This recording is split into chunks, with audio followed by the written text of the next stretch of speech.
रात मस्तानी होगी शाम है दीवानी, आज जब चढ़ जाएगा बोतल का पानी।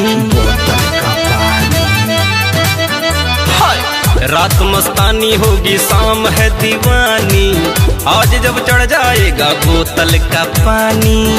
ओ पीने का मौसम है पागल समा है धुआं।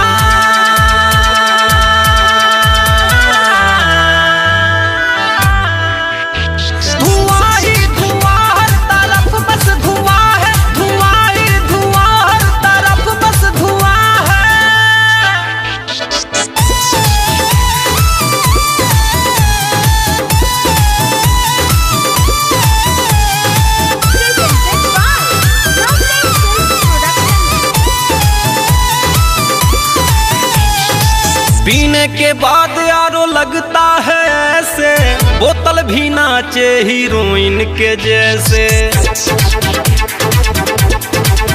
हाँ पीने के बाद यारो लगता है ऐसे, बोतल भी नाचे हीरोइन के जैसे।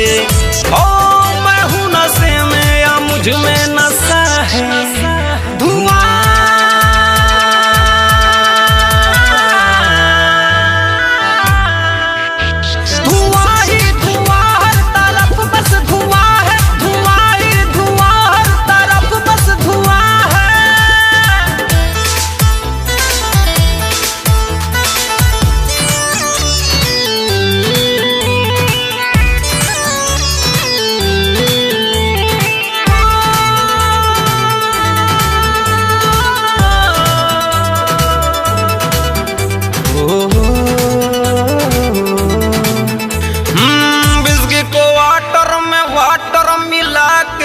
पीना है आज सारे गम को भुला के।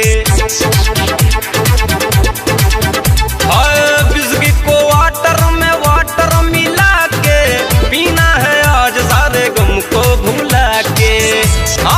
रोको ना आज ये दीवाना बना है धुआं।